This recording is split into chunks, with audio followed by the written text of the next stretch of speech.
Hey, what is up, everybody? Welcome to another Tuesday live podcast with your host, Joe and Jen. I am Joe. And I'm Jen, and we are so excited to come live today and talk about a seller finance deal breakdown, where if you're listening live, you get to ask questions along the way.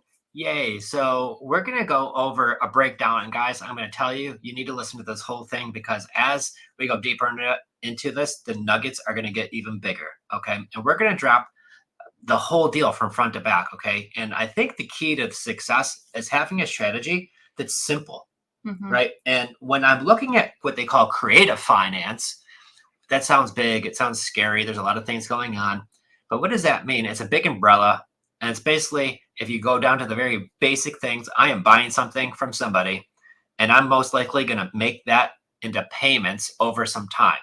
Now, wow, you make it sound so simple.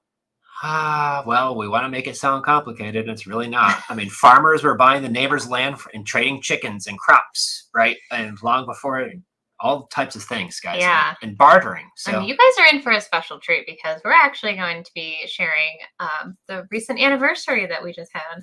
Yay. We're going to do this with everybody. Yeah. Oh, we're going to go there. All right. Perfect. So first of all, when we're going to go over this, I'm taking these off. So when we're going to go over it, this is an anniversary of our very first creative finance deal.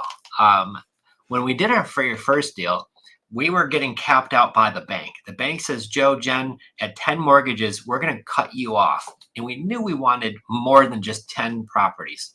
So this You did. I thought you were crazy. I didn't know where you were going with this, but well, a little bit of both. Yep. But what we learned was the summer of 2016, this is where I learned this concept. And we went really deep down the rabbit hole of every date night. Every time I was in the shower, anywhere that I was in my car, I always had this playing in the background. Everybody goes into that YouTube university. And I found out two things. Like one, this is definitely what I want to do. Two, we need some help. And one of the first key things was we hired a coach that helped us do this. And this is how we found our very first creative finance deal. And I love this one because it was so simple. And I think that deal, the first one being simple, really kind of proved the concept that this works. And it was an amazing deal in the same part. So what we did was our coach advised us, Joe, you need to get in front of sellers. You need to get leads. And what did I just share on my Facebook this morning? I don't know. I don't know if I've had a chance to check, quite honestly. I've been busy all morning. I didn't even share it yet, but it's hard to be poor. Oh, you shared it with me. It's hard to be poor with leads pounding down your door. So what we did was we spent money on direct mail.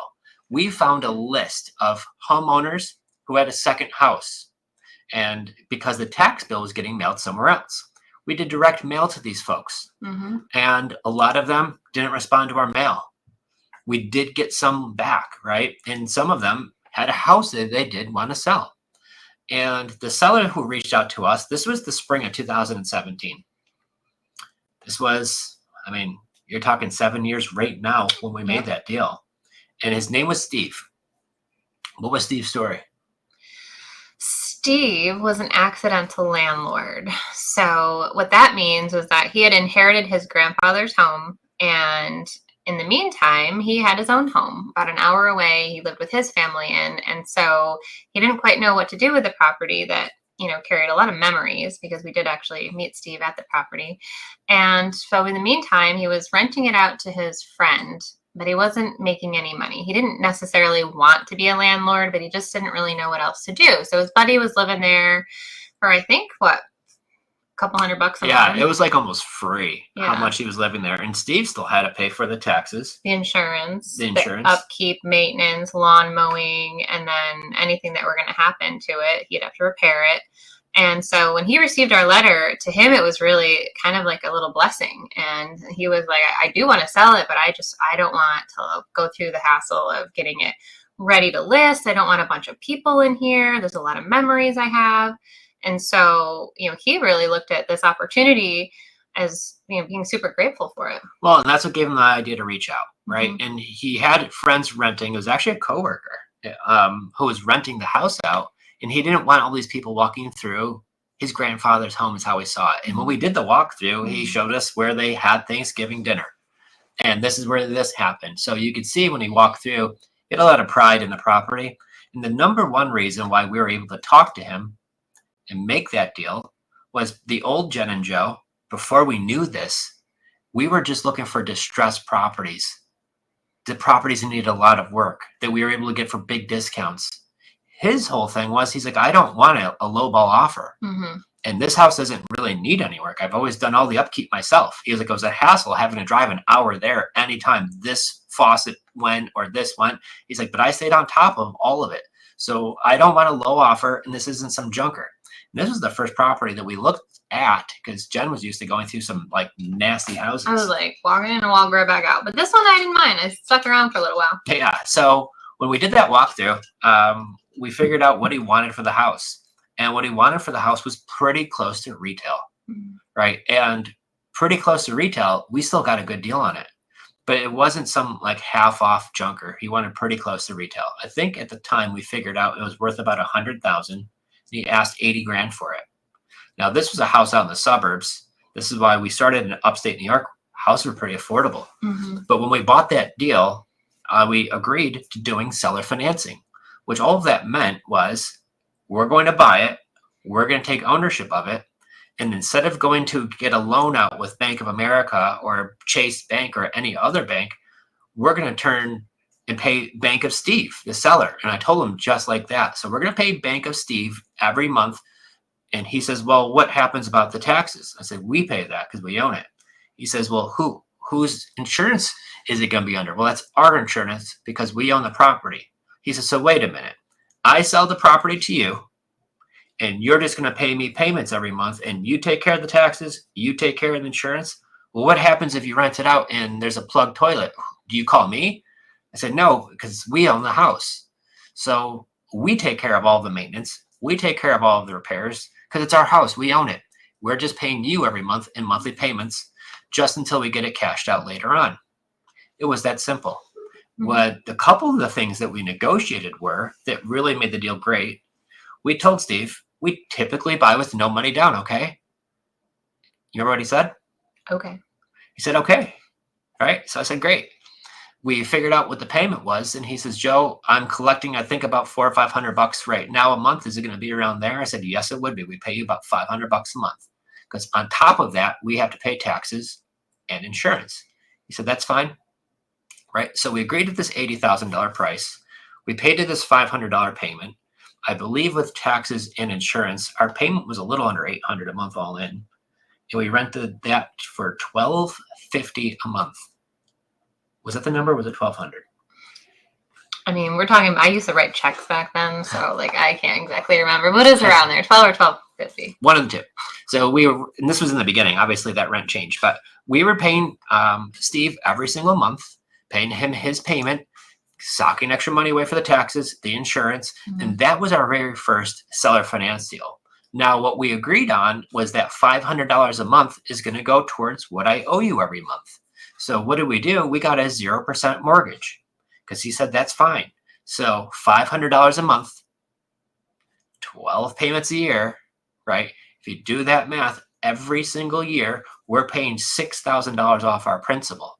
So if I bought it at $80,000 and we did give him $100 down and $6,000 is coming off principal every year, you can see how quickly you could turn into a really, really nice deal, even paying top dollar.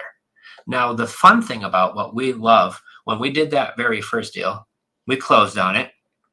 We put $100 down, so it's not all just $100. I just want to make that well aware.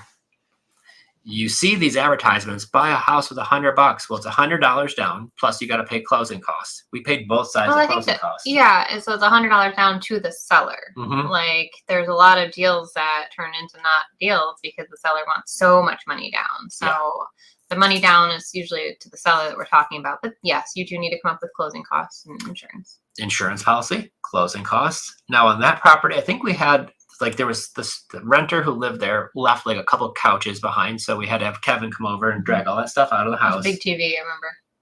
There was a humongous TV. And the garbage wouldn't come take it. Yeah. Oh my gosh, remember that? Yeah, I do, because I kept getting the calls. Yay. So that's what happened with that property. Yeah. So once we did that very first deal, the flip side of where we found to make this process even better, we found a way to supercharge our investment. And that's when we implemented rent to own. Because what we did with rent to own, our renter moved in and they gave us $10,000 to move in. Mm-hmm. They paid that $1,200 or $1,250 a month rent. Plus, we gave them a turnkey house that didn't need any work. But with our renters, they're responsible for all the maintenance and repairs. So we found 3 different ways to get paid on one property. That big chunk of money when they come to move in, because obviously we were probably up a few $1,000s at that point. We've got no credit tied into it. We're making cash flow of about $400, $450 a month. And that's straight cash flow. And so we get that check up front, like almost like I wholesaled the deal or did whatever. I get monthly cash flow every month like a landlord, but without the calls and the maintenance and all of these things. And then once your renters do buy it out down the road with rent to own, you get the big back end check. That's like if you flipped a house, the only difference is you're selling it directly to your renter. So there's no 6% commission and things like that. So you could actually put more money in your pocket and help somebody turn from a renter to a homeowner. And I will tell you, once you could do that and you could change somebody's life and turn a renter who was great at one point but had something happen and they just need that opportunity, but now they're on the way to greatness again, and you could put them in a nice house, a nice neighborhood, it's pretty awesome. So that's when we found that method to work really well. So with our very first seller finance deal, that's what we did, guys. And I think it's really important to point out too that he wasn't like a distressed seller. It wasn't a distressed property. He wasn't behind on anything, but it was wonderful that he received a letter and that he would just be open to hear how we could help him out with really a seamless transaction. Is kind of really looking back, what he wanted most was not to disturb and change his grandfather's house, because it was turnkey, but it was not like the Joanna Gaines kitchen, if you recall. No, it was dated. Yeah. But it was clean. Oh, yeah. It had great bones, but I could see where if it was a sentimental, people are very attached to homes and emotional connections and where they had Thanksgiving and all of that. And so you could see like that, I remember being a turning point for me, because when you can make this business about people and not about, just, making money and, the deal, the number, the door, right? Like you're actually in somebody's kitchen or his old grandfather's kitchen, I guess, and having that conversation. And now we can have the conversations over the phone or over Zoom or what have you. But, again, it's a people business. And when you get to the heart of people, of how you can truly help them, that's when it changed for me. And I have to admit that, like being in that kitchen really was a pivotal moment looking back. Well, and I think, you could see the pride in his eyes when he's talking about the property. And part of being a real estate investor or just doing deals is you have to have the ability to really want to help people in all different situations. And that's just one situation of maybe why the seller didn't want to put it on the market, right? Would want to do something direct to seller off market. And then why would they even do this? Like, I know what some of you are thinking is, why would a seller even do that, right? And the reason why we love what we call creative finance, which is just buying real estate without using banks in other ways, it's even better. But if you're able to pay the seller their price and they walk away feeling great because they got their price, but we're walking away because, yeah, I did pay the price, but we got some great terms, and we could all walk away feeling great about the deal and not feeling icky or feel like, oh, somebody got one over on the other one, where it can really work great for both sides. That's really the key to why we love to do this, right? And doing these seller finance deals this way. So I think that's been really huge, because there's so many times where we're talking to a seller and they want a cash offer and that number is just so low, they don't love it. They get offended, right? They do get all upset about the deal. So I think that's really the key too. Well, I think too, kudos to you for not offering him like $10,000 down, because I think, again, people get nervous. They kind of insert foot in mouth, and next thing you know, like the deal's not really a great deal because the cost of entry gets high. But he didn't need the money. Like that was never an issue. Now, sometimes sellers do need money, and that's a different conversation. But in this particular case, you textbook seller finance deal. Well, I said I typically buy with no money down. And I've heard so many, I can't say whatever, but like people will be like, hey, I made an offer. And I said, what if I give you $50,000 down? Or what if I give you $25,000 down? And I'm like, well, geez, just you're telling them what you're willing to do, right? Like just ask a couple questions and have the seller make you the offer. It's so much better that way. And you're really going to find out what the seller's wanting. And if we agree to that, then that's a great thing for everybody. So I think that's key. And when you're listening to a seller's situation, it's like, what's their situation and what's their why, right? And that's got to be, you got to understand what the root of the problem is. What's their why? What's their desire? And I'll go over a situation today. I just got on a phone call 20 minutes before we went live on our podcast. We have a new deal today. But this is a seller who, husband and wife, they've been divorced for 19 years. She is sick of his stuff. He is sick of her stuff. And so they've had this property that they've owned. And this is the last piece of something keeping these two connected. For 19 years. Besides their son. Oh. And their son, they're adults. I mean, the sons are adults, right? So this is the last piece of anything keeping them connected. And they've got this property. And neither one of them been to the property in like forever. Mm. She hasn't seen it in like 19 years. He was there just to do a drive-by, take some pictures, but he's like, I haven't been here in a few years myself. So they want to sell the property, but they're still fighting with each other. 19 years later, you think you'd either settle it or just go completely opposite, but they couldn't. So part of this deal was being almost like a marriage counselor. Yeah. And I'm talking to her and I'm explaining how this is a good thing for her. Then I'm explaining how it's a good thing for him. On separate phone calls. So. Separate phone calls. You're not doing any three-way phone calls. No, these two cannot be on the same phone call together. Both Thank wonderful. goodness for mobile notaries. Both wonderful people. Yeah. And both are great to me and fantastic to me. So when he says something about her, I'm like, hey, listen, like I get you guys have history, but she's been wonderful to me. And when she has a little dig about him, I'm like, hey, once again, I know you two have a history, but right. You're just trying to solve the problem of getting this house and the final thing away from the two of them. So here's where it comes into play. They legitimately are like, hey, listen, like if we don't sell it, I'm just going to stop paying for it and we'll have the bank get the house back. I'm like, guys, that will do nothing to help either one of you. Sounds like a terrible idea. Right? I was like, this way you're going to be able to solve this now, get it over with now, and both walk away with some cash. And like, I was like, the prices of everything these days, who couldn't use a little extra cash in their mailbox? And they both were like, you know what? That's a great point.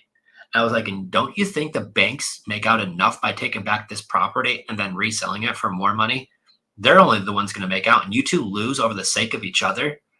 I was like, wouldn't you just love to get this problem solved, get this done and make some money? And they're both like, you know what, Joe? Yes. So sometimes you just have to help them make sense of what's going on. And sometimes being the outsider looking in, you could kind of help these people and they don't know. And these folks are probably my parents' age. And I'm trying to be like the one like, hey, let's get this over with now. And now they're both good. And even before she's like, hey, he called me and says now he doesn't want to do the deal. I called him. I'm like, hey, is everything okay? He's like, no, I was just messing with her. And I was like, well, stop doing that. Right? Because now you got her all nervous. Oh, goodness. Yeah. So exciting things, but it's always something going on with real estate, but you're trying to help people's problems. And so when you're wholesaling and you're getting those low cash offers, that's great. But there's so many people out there who have turnkey houses and they just don't know what to do with them, right? Some markets, they're putting on the market and they're not selling. Some don't even want to put it on the market. And I think that's been a real big thing that we see a lot. Yeah. Somebody saying on Instagram, nice work. Sounds like a sticky situation to navigate. You know what? It can be a little sticky, but I don't know. I think if you've been doing this long enough, just meeting people at the ground level of where they're at and what they're trying to do and trying to see if you could help them. And the more you can make sense of it and just be a regular person. Well, I think it's more than just regular. Like you go out on a limb, like you always come up from a place of compassion. You're never combative. I don't think I've ever heard you combative, even with like a super grumpy seller that might be like trying to do some weird things. I killed them with extra kindness. You want to be grumpy? Well, good. I'm going to be your ray of sunshine that day. Yeah. I want to circle back to Steve's deal real quick. Like, how did you come up with the $500 a month payment? Because I think that might be a good thing to go over when people are negotiating. So if it doesn't have a mortgage, which is pretty black and white, right? Like whatever the payment is, you just take over making that payment on the seller's behalf, log into the portal, make the payment, what have you. But Steve was the bank. So how did we come up with that payment? Yeah. I am glad that you brought that up. That is a great question. That's what I'm here for, breaking it down. So here's what I did to figure out what can I afford to pay Steve. because that's important. Because if I told Steve I'll pay anything, he would just want to take it. But what I found out was I went on Zillow and I saw what properties were renting for in that area, comparable single family homes. I also looked at apartment complexes in that area and saw what those rented for. So how much is an apartment complex rent for? Well, back then they were about $1,000 a month, $900 a month. If you got like the 2-bedroom-ish, whatever. But this is a 3-bedroom house with a garage. So I knew $1,250 was going to be fairly easy. And I saw other houses renting for about that. Now, if this was like a super modern kitchen and a super modern bathroom, we could have got more. But it was a clean house. But just like I said, it was a little bit dated. Did have a nice yard though. Yeah. Garage, yard, basement. So it was a decent house. So with $1,250, I knew people, when they're going to rent, they're going to be one of two things. They're always a payment, right? Or when I'm doing even rent to own, the price is important, but most important is, can I afford the monthly payment? So I knew at $1,250, I would have a good amount of traction, getting a lot of people interested in the property, finding the right one who's got the 10, 20 grand down. And that's what we were going to do. So when I figured out my payment had to be around that $1,250 a month, I backed into how much profit does Joe and Jenn want to make? Well, I ideally want to make around $500 a door clear at the end of the month. Clear, right? So now I'm back into, well, what's my insurance policy going to cost me? What are the taxes going to be on the property? And then how much leftover can I pay the seller? Now, here's the challenge with this that you want to not get caught. I don't see nobody talking about this. So I'm going to share a ninja next level secret that shouldn't be that much of a secret. If you're doing this, you should openly know about this and not get caught in the trap that so many people do when they try to do these deals. Steve had got that property inherited from his grandfather long before that. I don't know at what value, but I think the town had it assessed at like half the value of what we were going to buy it for. So when I look at what the taxes are at that current value or valuation, that's important. But every time you're going to buy one of these properties, what you need to do is you need to call the tax assessor's office. My name is Joe Delle, Fave. I'm planning on buying address 248, whatever it was, address road. If I buy it at this price, what will my taxes go to, right? If it's assessed, reassessed, how often does this happen? And then number two, if you live in the house, you get, in almost every state, you get a homestead advantage discount. In New York, they call it the star discount, which every year it knocks off about $700-800 off of your property taxes as a discount because it's your home. That's it. Yeah, it's not a lot. Hey, it's better than not. $700 swing though, right? Yeah, no, I know. It's just silly. But if you're going to use that as a rental, you don't get that discount. So it's important to call and say, hey, my name is Joe. I'm not use your name though. I'm buying this property at this price. I'm going to turn it into a rental. So if I don't have the homestead discount and I'm going to turn it into rental and I buy at that price, what will my taxes go to per year? And then when will that go into effect? Because I don't know if you remember, we were on, I forgot the guy's podcast. We were on some guy's podcast like 4 years ago.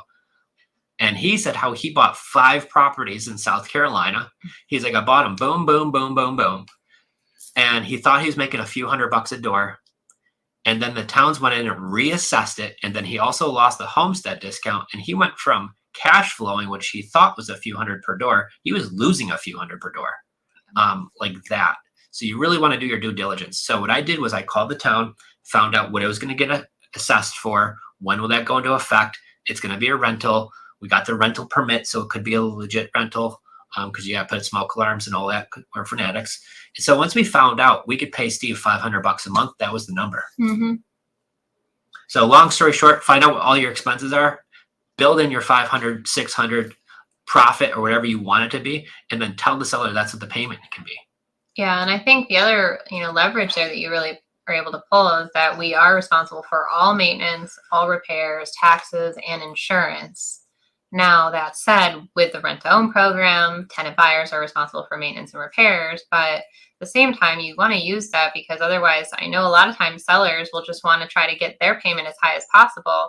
But, we're in a business to make money too. It's not a nonprofit. So it is really important to really know your numbers well. And the only way you get good at that is practice, practice, practice. Well, and I think that's the key is, yeah, we do pass that on. But how many times is one of our renters say, Joe, Jenn, like, oh, it's 3 weeks before Christmas.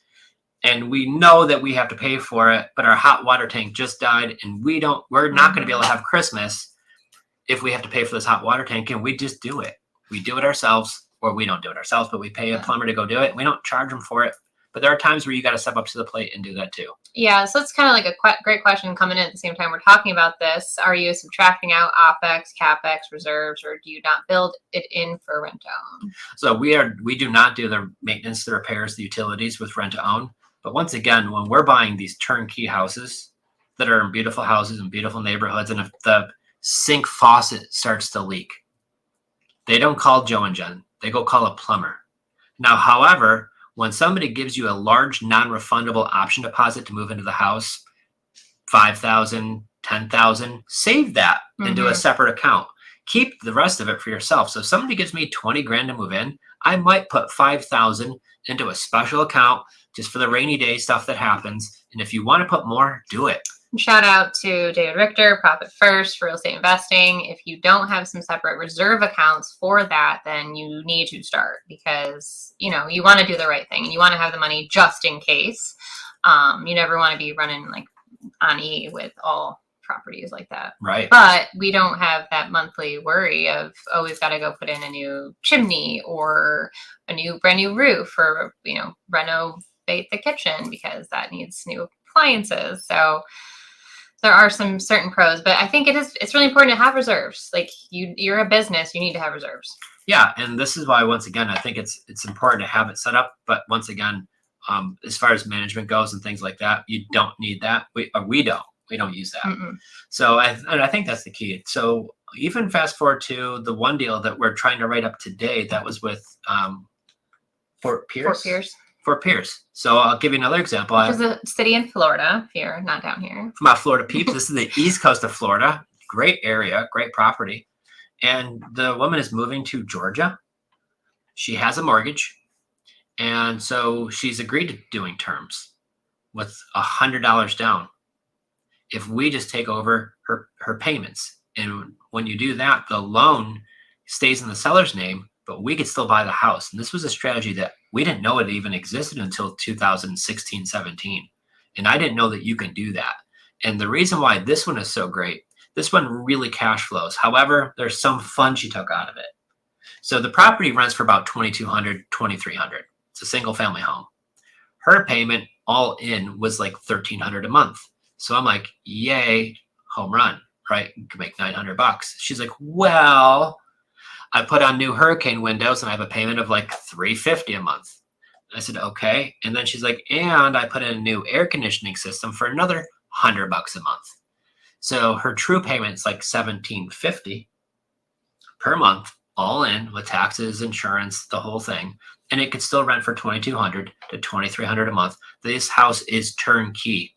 Now, the roof was only a few years old. It's got a new windows all the way around. It's got a new AC system in it.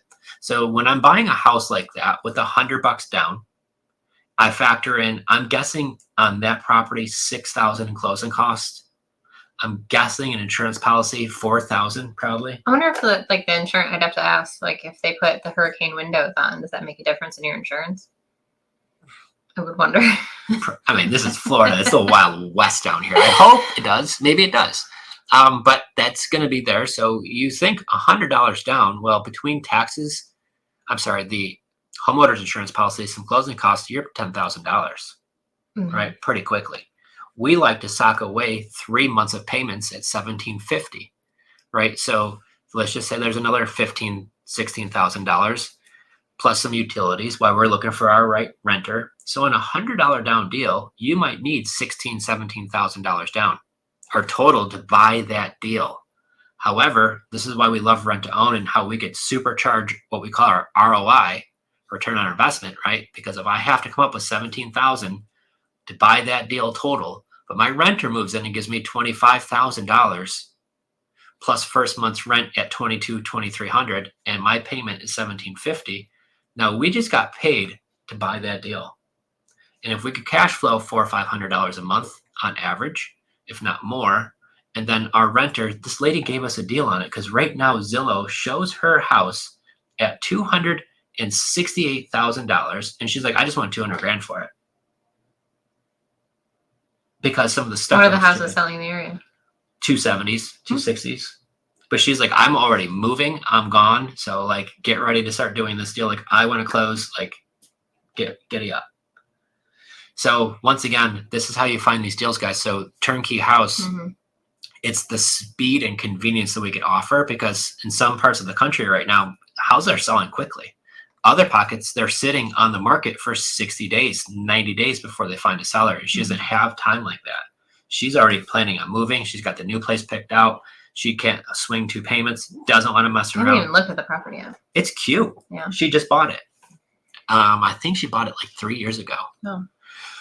Great property, great neighborhood. So when you're finding these creative finance deals, what you're trying to do is find out what is the seller's want. So what was the first person's want? I inherited grandpa's home. I don't want a million people walking through.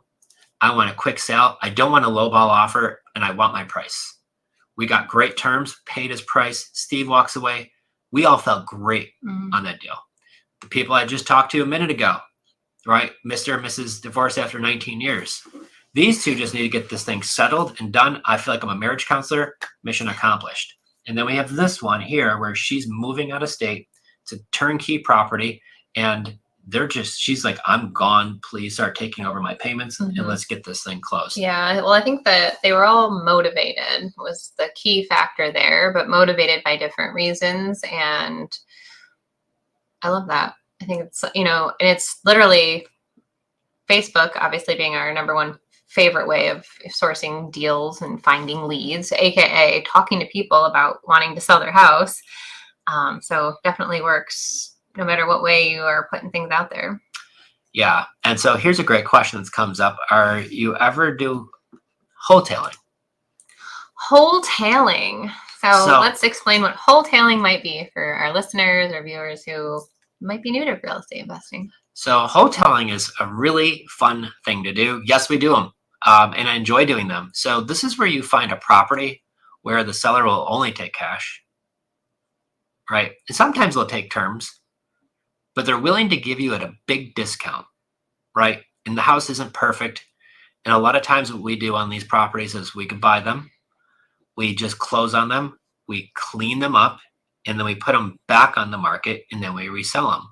So you're getting it almost at a wholesale price, and then you're putting it on the market to retail it. Now, sometimes we've done this, like our house that we did in St. Pete, where we bought it. It was a complete rehab, but the seller needed the cash. So we did that deal. But all we did is we spent $650 for people to go just do a clean out, and we put it right on the market within like 2 weeks later. But we cleaned it. We took all of the stuff out, and that made a huge difference. Put in the market, and we retailed it and did good on that deal. You're talking about Pensacola. I was like, wait. No, we're doing work to that one. That's a different one. But I also think about the one we did in Connecticut. Yep. That's a deal that we bought where we got a great discount, but we bought that one on terms. So we didn't have to come up to the table with more than, closing costs, although she had some back payments we had to get right. We did do some light renovations, and we retailed that one too. So that's what they kind of call like where you're buying it with creative finance and then you retail it. Both of those work great. And actually the one deal that we're going to do, hopefully I'm going to talk to Marlene that we're going to want to do that too, doing a creative flip where we buy it. Now her house was built in 2006. It's a nice property. It's right down the road from us, close to all the best beaches in Florida. And she wants to get this thing gone. It's been sitting on the market. It does need a roof, although it doesn't leak. Florida law. Florida rules, right? 18-year-old roof got to be replaced. And I'm not picking on anybody's grandma, but it does have grandma colors on the inside. I'm sure your grandmas all have great taste, but to get that more modern look, that's what we're going to go for too. So we're going to paint the inside of it and put a new roof on, and then go back to retail with it. And that's why we love the playbook that we call it, because you get to pick and choose what play you want to run. They came up in the support call today. One of our girls up in Buffalo, they have a house that they're trying to decide, do they just want to wholesale it to somebody else and just make a little bit of money, or do they want to clean it up?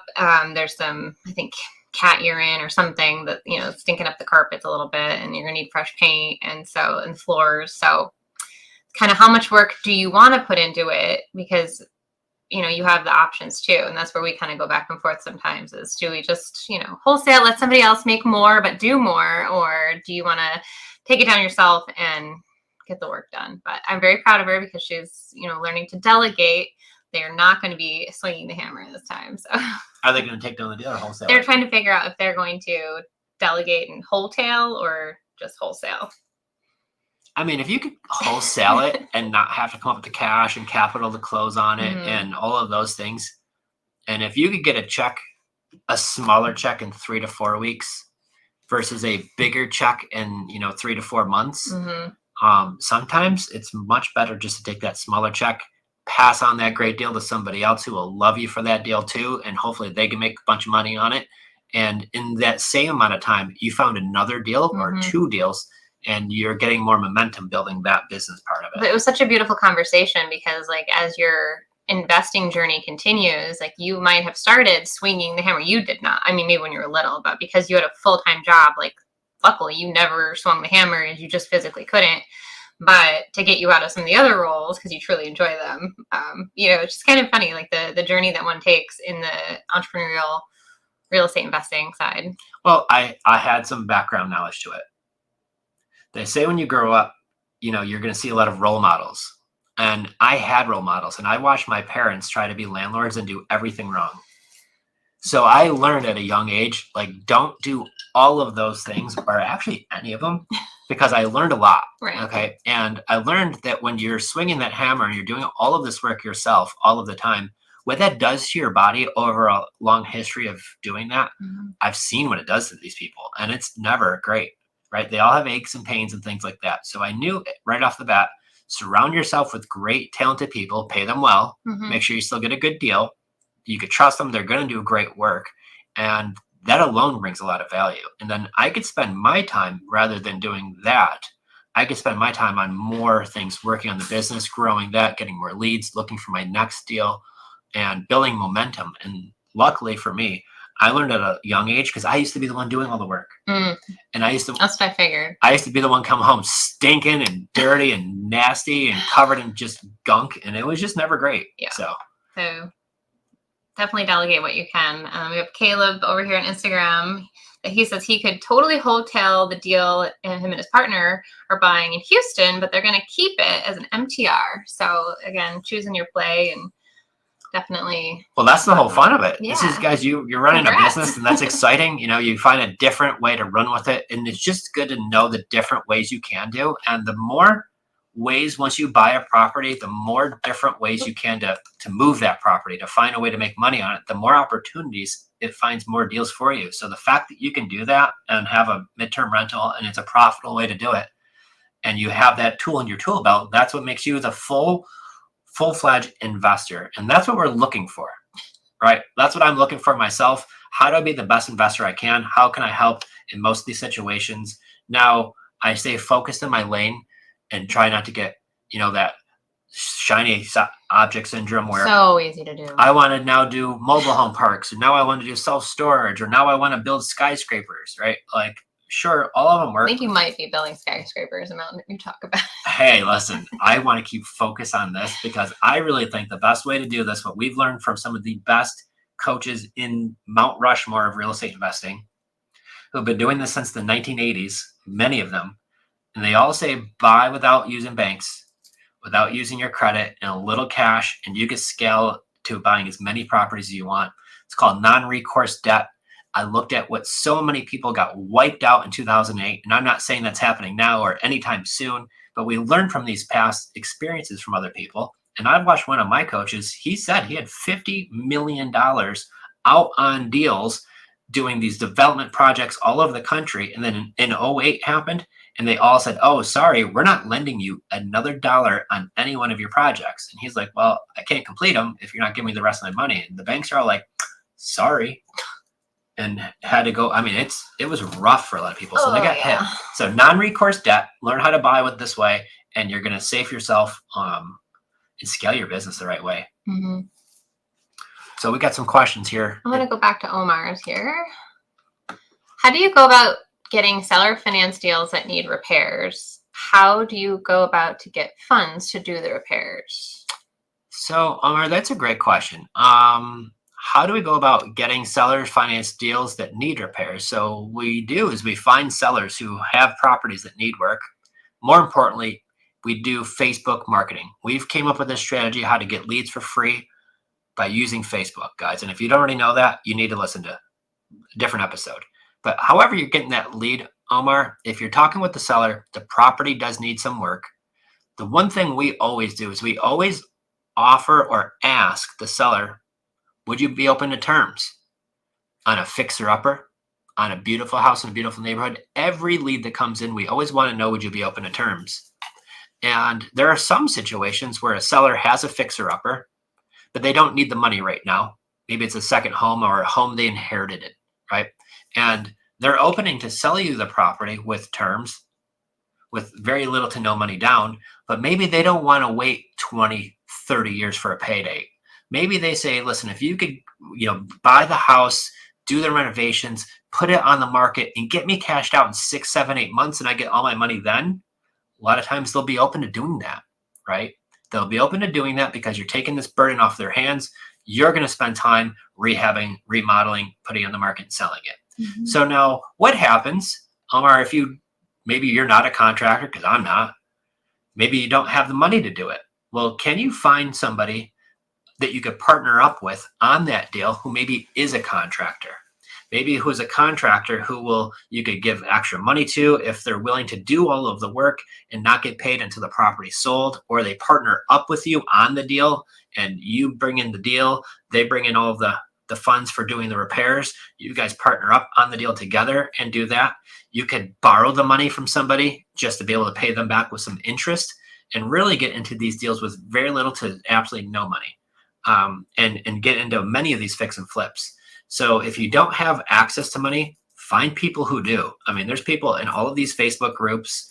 There's probably people listening to this podcast right now where if y'all could partner up and make a whole bunch of money and somebody had to come to the table with 20, 30, 40 grand and you could help them double that money in a short amount of time because you found the most amazing deal. And I'll promise you, if you find the most amazing deal, you'll have no hard time finding the people who will help make that money together. Yeah, that's definitely a conversation for another episode. But there's so many ways out there to use OPM, other people's money. And we got some fun guests coming on soon. We got some real good ones coming soon, y'all. So you're going to want to stay tuned to these podcasts that we're doing every Tuesday live. But listen to the recordings too, because we put them on all the podcast channels, Spotify, Apple, it's all on there, our YouTube channel. So if you're already not liked and subscribed, please do that because there's a ton of great stuff on there too. But we're going to really dive into how to do these deals, right? Mm-hmm. And I know so many times it's like, well, how do I find money, right? And we got some money people coming. So don't you worry about that. But that's a great question. I see that a lot. And yeah, there's many times where a seller will float those. If it's a short term and they're going to get their money back, they would be open to that. Yeah. Keep the questions coming. We have more time here to chat a little bit. Caleb says he loves this. He's doing some of these strategies now. So keep up the good work. So Evelyn says she's got a deal. Hey, Evelyn, shoot me a DM and we can take a look at that deal. She says she's got a potential. Evelyn, I'm sorry. Yeah, send it over. I'd love to take a look. Yeah. You gonna throw your phone number out again? Well, now I've updated it, but yeah, I put it on my Facebook page because everybody's like, what's the number? I'm like, just put it up there. So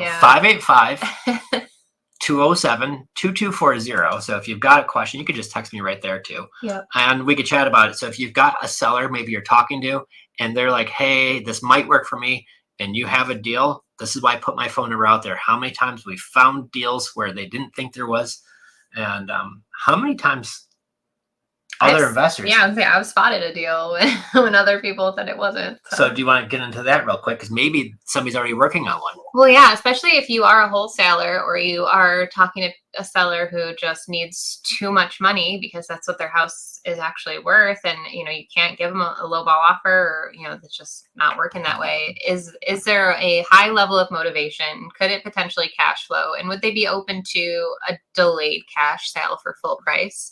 So meaning, can they just take a little bit of time to get paid, like we've been talking about here? And it's just the simple questions, and it's nothing to be scared of. But if you're already sourcing leads and you're talking to a lot of people, then it's worth at least asking them, because, like we were talking about the couple that is ready to part ways versus, somebody that has a house that she just put all new hurricane windows in. Like there's a lot of different things going on. And so you just need to get to the root of the problem and ask the questions. But, it's not that you're not intelligent by any means. You spent so much time learning how to do wholesaling, but creative, it takes time to really wrap your head around it. And for me, I needed to be around the mentors holding my hand, and then you re-explaining it to me several times until we were actually like doing it front to back and all around to really grasp the whole concept of it, because there's so many layers to a creative deal. Well, there's so many different ways to do it. So like wholesaling or cash offers, I focus on one thing, cash. Right. And if the cash price works or if it doesn't work, if it does work, I make the deal. If it doesn't work, I don't. Right. With creative finance, there's so many times where this is what the shift for me was. What about with all these sellers who want way too much money for their property? Right. Does anybody come into us, talk to a seller where they just wanted way too much money for your property? Like that happens all of the time. So when I have these sellers, and maybe too much is retail. Sometimes it could be even over retail. But however, sometimes these sellers are in situations. Sometimes they're still willing to give you a discount. So I think the one funny thing was we're hosting our meetup tonight. Okay, in Florida. Come on down. But I will tell you, at our last meetup, Jenn and I were on stage. We were talking. One of the gentlemen in the audience is like, well, so why would I do that with my property that I have? And one of our friends turned to him. He's like, well, because you're not a motivated seller, right? Because why would I do that? Well, you're not a motivated seller. So the real key that I will tell you is finding motivated sellers. It's a lead thing, right? So you got to find people who are in these situations that we could solve. Many of them we can't. There's many people who their best option maybe is to list their house and put it on the market and sell it. But there's so many folks who just for some reason don't. And I'm going to go over a tip that was working well. We started off in upstate New York doing this there, which is a tough state. I will tell you the number one reason people we were asking, like, why do you want to sell? They would all say, I want to move out of New York State and we're moving down south because of the taxes, the weather, the gray skies, the cold, whatever it was. So many of our sellers in New York State were moving down south. And I can't tell you how many deals that we bought that way, right? A ton. So when we're in Florida, they're moving you could not believe people. All those people that move now want to move back. They call them halfbacks or halfways, where you move from like New York down to Florida, and then you're like, okay, well, maybe not Florida, but how's like North Carolina? And they move like halfway back. That's a true tip right there. Like, unless you are like talking to the amount of volume of people, like you really don't know why or how, or like the number of people that have moved recently. Like for us, we're like, what is it about the 2-year mark? We keep seeing houses people bought in 2022 and now they're trying to sell in 2024. And where we live, it's like they're not even breaking even at this point. Some of them now they're losing money, especially if they're paying the closing costs, commissions, beauty fees, all that. I see a ton of them. So where we are in South Florida right now, people who bought a house 2 years ago, like I'm looking at one right now online. They bought it for $790. They paid over asking for it and bought it for $790. 2 years later, it's on the market for $795. It's been sitting on the market. They have like hardly any views, any saves, and it's just sitting there at that price. At any other thing, they're under that, they're taking a loss. Minus commissions and closing costs, they're already going to be taking a loss. So, and it's all over the country, a little bit different. However, if they bought it 2 years ago, they have a 2.65 interest rate, and they have a super low payment, there's many times where we could help save the day, right? And not take that big, huge loss. And especially if you're going to give me enough time to where if the market gets a little soft, but then it comes back, because I think, in Florida, it might do that. It's going to soften up a little bit because of how hot, but it will come back. This is Florida and it always does. And that's where term length comes really into play. So today, that was another question that came up. Like, if the term is only 2 years, would you do the deal? And you just got to really think about your exit strategy. I mean, for us, we don't want to put anything on that timeline because that's really too short of a time to get a rent-to-own buyer qualified, to really like price that house out accordingly and to really be able to. I think it's too soon. I mean, unless I'm going to do the fix and flip like we talked about. Right. That's entirely different. Then I could do that in under 2 years. But if it's not, you're just going to put too much pressure on yourself and too much pressure on your renters to buy it. And in that time frame, and then if you can't deliver, you could renew it if they want to or get the house back. But that's a nightmare. And you don't want to put yourself in that situation if the market softens up a little bit.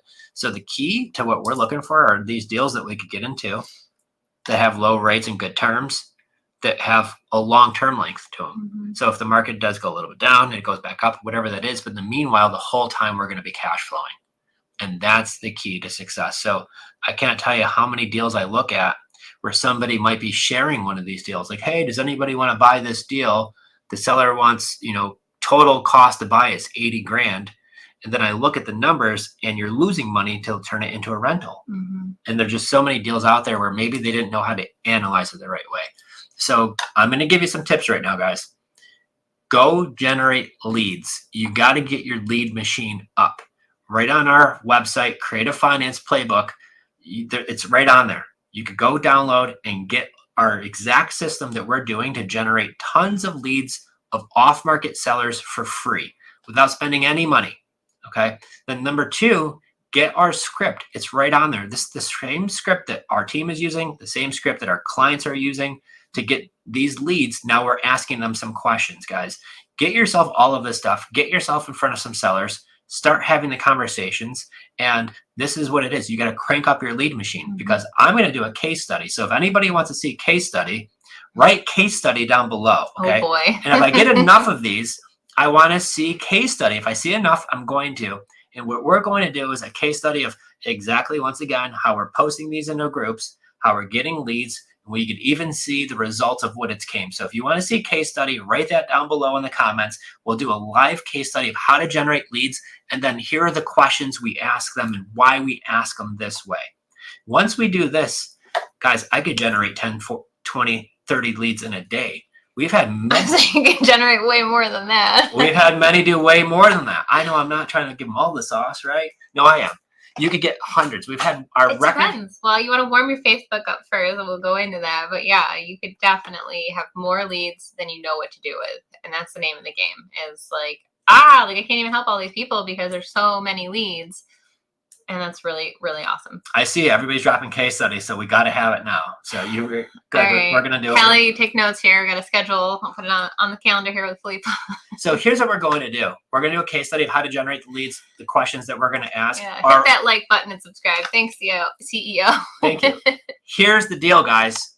Our record. I want to find somebody here to break the record that we currently have. We had one of our clients do a post into one group, and she got 1,100 comments. Got a deal out of it and had like 50, 60 like solid follow-ups. And then she came back to us and said, Jenn, like, I feel bad. There's no way I can keep up with all of these leads. I work full-time. I can never get through to all of them. So I want to make sure, guys, we give you all those leads because I am telling you there's more sellers all around the country that need our help, and we can't get to them all. We're not even close. So this is what we just tell you what to do because you know what? You need to learn how to have these conversations. What if they're nervous to post on Facebook? Do it anyways. Do it anyways. So Facebook, if you're on there just surfing, it's just costing you money. Facebook is a tool to make millions of dollars, and it doesn't cost you anything to have a Facebook account. And between the network of people that you're going to meet on there and how to reach out and have sellers reach out to you with off-market properties, you can legitimately make millions of dollars on Facebook for free. That's why it's my favorite platform. And before, Jenn made my Facebook page, so I wasn't a social media person, but Jenn was sick of having on her Facebook. My invisible boyfriend. Her invisible boyfriend, then fiance, then husband. So that's why she made me mine. And then after, I didn't have the app on my phone. I was not a social media person until I saw the potential because she showed me. And then I was like, oh my gosh. And then that's when everything really started taking off. So I see a ton of case studies. Once again, if you want to see the case study, how to do this, write it down below. Case study, and we'll get you guys an invitation to that.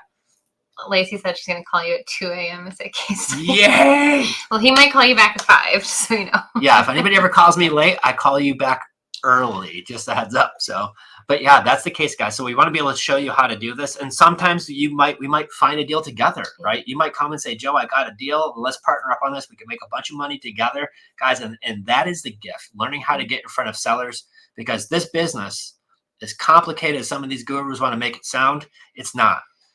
do two things: generate leads, talk to people. And if you can help solve their problems, everybody can make a bunch of money.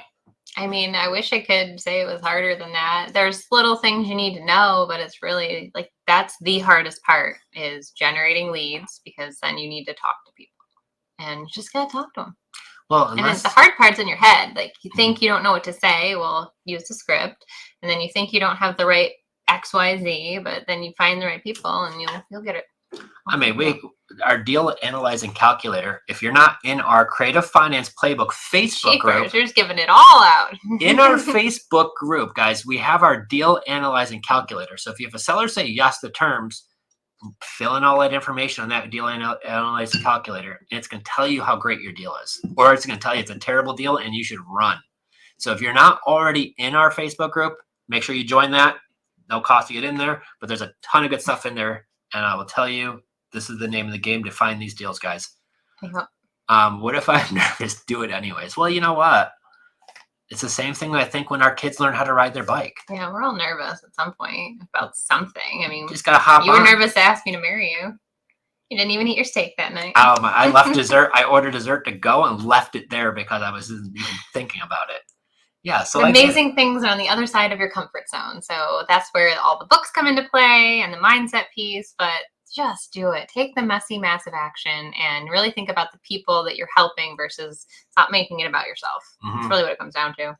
And I will tell you, the key to success is you just nailed it, is take that messy, massive action. I'm not putting anybody's name on the streets, but one of our clients has 17 deals on our contract right now, and they just started with us in October. Okay.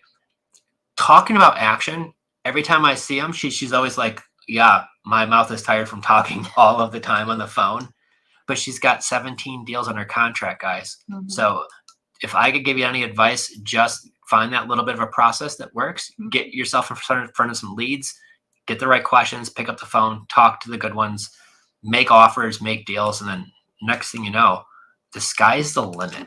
Yep. So, bam. Yeah, so our Facebook group, again, has that calculator. It's in there totally for you guys to use. So check us out, Creative Finance Playbook with Jen and Joe. How do they get a hold of you?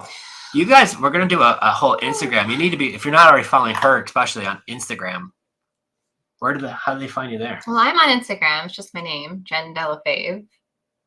She puts out so much great stuff, guys. I like Instagram. It's my fun little investor corner. I feel like all my sellers, all my tenant buyers are on Facebook, and I post there too, but I've always connected with some really awesome people on Instagram. So shout out to those of you who are watching over there. And yeah, definitely check us out, guys. If you want to connect more, just head over to our website, creativefinanceplaybook.com. There's an option to even hop on a call with us if you just want to chat and hear more about how we're working things, how you might be able to work with us. Definitely love to chat. And yeah, my Instagram, it's me. I don't have anybody else over there. So if you're chatting with someone in the DM, it is me. It is not a virtual assistant or anyone else. Wow, I actually get to talk to you. You, on the other hand, you might have a little help in yours. You're never on it. But you give out your cell phone. So yeah, you got my cell phone, guys, once again. So if you need any help or you want to learn how you can do this too, reach out. Love to connect. 585-207-2240. There you go, guys. So next week, we do not have a podcast recording. So take the time to go subscribe to Apple or Spotify and catch up on some of our podcasts. We've been doing this for almost 2 years. So all the recordings are there for you. We'll have some new ones being uploaded too. We've been working on something on the side. So make sure that you hit that subscribe button and come again in 2 weeks where we have some awesome stuff in store. Yay. All right. Well, you guys have a wonderful Tuesday. Guys, go make it happen. Go get some action and we'll see you some deals. Do see some you guys. deals. Bye.